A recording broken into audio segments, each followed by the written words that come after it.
That's crazy, right? So running 100% positive on the books. Yep. Within 18 months. And that's just by maximizing his trucks, his time, and understanding the contract in those mileage bands. Right. I've seen contracts that have a dozen mileage bands.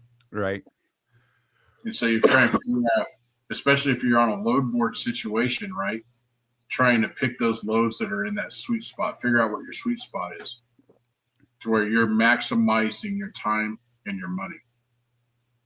Because the problem with those really low mileage bands, like sub 200, okay, it might pay $250 a mile, Right.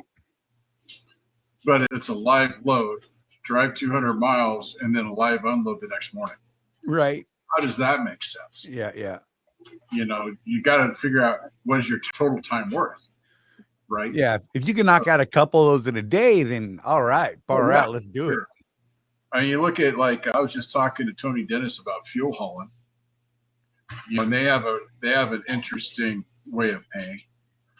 They tend to pay the radius that you're away from the depot, right?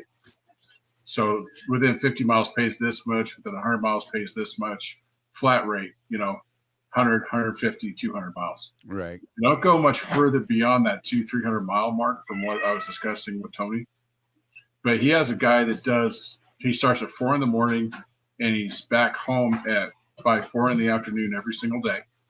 He works Monday through Friday most of the time. Every once in a while, he's got to pick up a Saturday. He never works Sunday. So he's got a fairly human schedule, but he tries to stay in that 50-mile band because he can do 5-6 of those a day. Right. Right. And it pencils out for him. And this is the guy that bought Tony's fleet. Yeah.